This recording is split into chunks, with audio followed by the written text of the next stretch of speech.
বাংলাদেশে তো প্রচণ্ড গরম পড়েছে, আর এই গরমে যদি ঠান্ডা ঠান্ডা কিছু খেতে ইচ্ছে করে তাহলে এই রেসিপিটা ট্রাই করতে পারেন।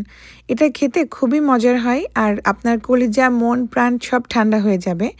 এটা তৈরি করেছি আমি তরমুজ দিয়ে, আর কোনো রকম চিনি ছাড়া। তাহলে চলুন আমরা ঝটপট রেসিপিটা দেখে নেই। তো তরমুজের এই আইস ললি তৈরি করার জন্য আমাদের লাগছে তরমুজ।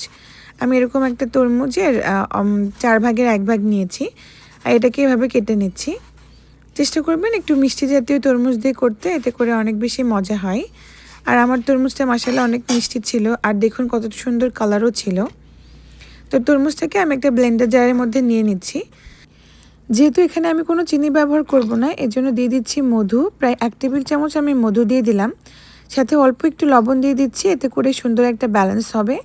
এখন এটাকে আমি ব্লেন্ড করে নেব, খুব ভালো করে ব্লেন্ড করে নিতে হবে।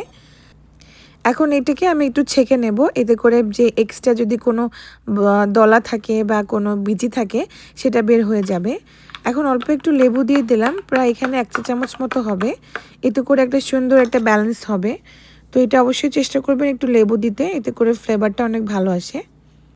এখন আইসের মোল্ডের ভিতরে আমি এটাকে ঢেলে নিচ্ছি, আর একটুখানি ফাঁকা রাখবেন, এতে করে যখন এটা অনেক ঠান্ডা হবে তখন যেন উপচে পড়ে না যায়। এজন্য হালকা একটু ফাঁকা রাখতে হয়, কারণ বরফ যদি জমে যায় তাহলে হালকা একটু উপরের দিকে উঁচু হয়ে যায়। তো এটা অবশ্যই খেয়াল রাখবেন।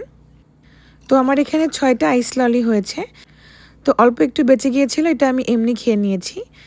এখন এটাকে আমি একটা ফয়েল পেপার দিয়ে এভাবে একটু র্যাপ করে নিচ্ছি, এতে করে যখন আমি এর ভেতরে একটা কাঠি ঢোকাবো সেটা অনেক ভালো মতো স্টিকি হয়ে থাকবে, মানে নড়ে চড়ে যাবে না, মাঝখানে একদম স্থির হয়ে থাকবে। তো এরকম একটু ফয়েল পেপার দিয়ে আটকে দিলাম। এরপর মাঝখানে অল্প একটু ফাঁকা করে দিচ্ছি, আর এই ফাঁকা অংশের ভেতরে আমি আইসের ললি বসানোর জন্য যেই কাঠিগুলো থাকে সেটা দিয়ে দিচ্ছি। আর বাকি 3টাতে যে মোল্ডের সাথে যেটা থাকে সেই কাঠিটা আমি দিয়ে দিচ্ছি, মানে উপরের যে কাভারটা। তো এখন এটাকে আমি ফ্রিজ করব প্রায় 8-9 ঘন্টা মতো। ফ্রিজ করার পরে এটাকে আমি সার্ভ করে নিচ্ছি। আইস ললিগুলোকে মোল্ড থেকে বের করার আগে অবশ্যই এরকম একটু হাত দিয়ে প্রেস করে নেবেন, এতে করে খুব ভালো মতো সহজে এটা বেরিয়ে আসবে।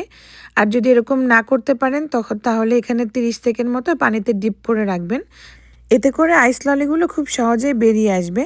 আর দেখুন কতটা সুন্দর হয়েছে দেখতে, একদম দোকানের মতো। আর খেতে মাশাআল্লাহ খুবই মজার ছিল। এই গরমের জন্য একদম পারফেক্ট একটা রেসিপি, হেলদিও আছে আবার খেতেও খুব মজা। তো আজকের মতো এই পর্যন্তই। সবাই ভালো থাকবেন আর আমার জন্য অনেক অনেক দোয়া করবেন। আর ভিডিওটা যদি ভালো লাগে তাহলে অবশ্যই একটা লাইক করে আমার পাশেই থাকবেন। আপনাদের একটা লাইক আমাকে অনেক বেশি উৎসাহ দেয়। তো এই তো, দেখা হবে নেক্সট ভিডিওতে অন্য কোনো রেসিপি নিয়ে। এতক্ষণ ধৈর্য ধরে আমার এই ভিডিওটা দেখার জন্য আপনাদের সবাইকে অসংখ্য ধন্যবাদ। আল্লাহ হাফিজ, টাটা।